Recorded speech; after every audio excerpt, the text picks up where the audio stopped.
Hello everyone, how are you? I hope you are all fit and fine at your home. Today we revise Mahabharata book chapter 30 सातवां आठवां और नवां दिन। सातवां आठवां और नवां दिन। सातवें दिन का युद्ध केंद्रित न था बल्कि कई मोर्चों पर व्याप्त था। प्रत्येक मोर्चे पर विख्यात वीरों में घमासान युद्ध होता जा रहा था। एक मोर्चे पर अर्जुन के विरुद्ध स्वयं भीष्म डटे हुए थे। एक स्थान पर द्रोणाचार्य और विराट राज में भीषण युद्ध हो रहा था, यानी कि हर जगह भयंकर युद्ध चला जा रहा था। एक पर अर्जुन के साथ भीष्म थे तो दूसरे स्थान पर द्रोणाचार्य और विराट राज में युद्ध हो रहा था। अन्य कई मोर्चों पर शिखंडी और अश्वत्थामा में लड़ाई हो रही थी। ये महाभारत के 7वें, 8वें, 9वें दिन के युद्ध का वर्णन है।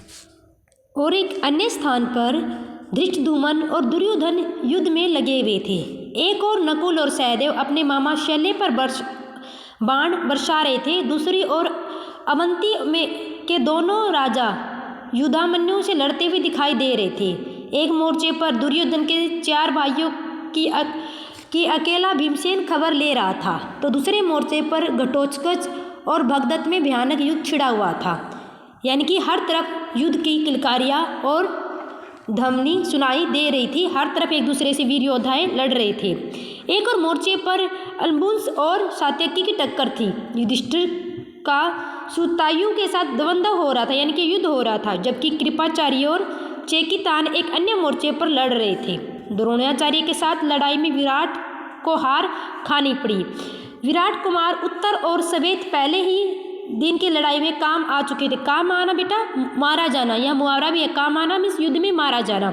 7वें दिन के युद्ध में तीसरे कुमार शंख ने पिता के देखते ही देखते प्राण त्याग दिए। क्या होता है? 7वें दिन के युद्ध में शंख ने भी अपने प्राण त्याग दिए थे। आगे क्या होता है बेटा? युद्ध अधिक देर तक न चल सका। क्यों न चल सका? सूर्यास्त होने को था और युद्ध बंद हुआ। यानी कि सूर्यास्त के बाद युद्ध को बंद कर दिया जाता था, जैसे हमने स्टार्टिंग में युद्ध का नियम पढ़ा था। युद्ध की नीति थी वो। 8वें दिन का युद्ध शुरू हुआ तो पहले ही धावे में भीमसेन ने धृतराष्ट्र के 8 बेटों का वध कर दिया। एक ऐसी घटना थी जिससे अर्जुन शोक से दुखी हो उठा। उसका लाडला साहसी और वीर बेटा इरावान, जो एक नाग कन्या से पैदा हुआ था, उस दिन खेत रहा था। इधर भीमसेन के पुत्र घटोत्कच ने यह सब देखा कि इरावान मारा गया। खेतरा में युद्ध लड़ रहा था और भीमसेन के पुत्र घटोत्कच ने देखा कि इरावान मारा गया, तो उसने इतने जोर से गर्जना की कि सारी सेना थर्रा उठी, घबरा उठी। उसके बाद वह कौरव सेना पर टूट पड़ा और घोर प्रलय मचाने लगा, यानी कि भयंकर तरीके से युद्ध करने लगा। युधिष्ठिर को लगा कि घटोत्कच पर कोई आफत आई है। उसने तत्काल भीमसेन को घटनास्थल पर भेज दिया, जहाँ पे घटोत्कच युद्ध कर रहा था। भीमसेन के आ जाने पर युद्ध की भयानकता और भी अधिक बढ़ गई, परंतु जल्दी ही सूर्यास्त हो गया और 8वें दिन का युद्ध बंद हुआ।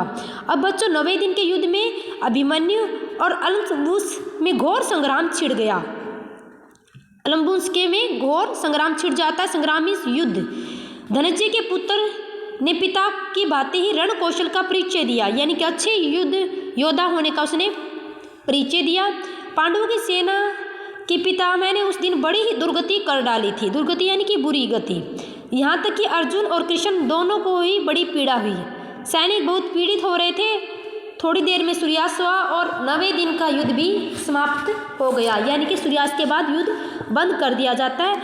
यानी कि 7वें, 8वें, 9वें दिन में भयंकर युद्ध यहाँ पर दिखाई दे रहा है, जैसे उन्होंने हमें बताया है। तो उम्मीद है आपका ये आज का पाठ समझ में आया होगा।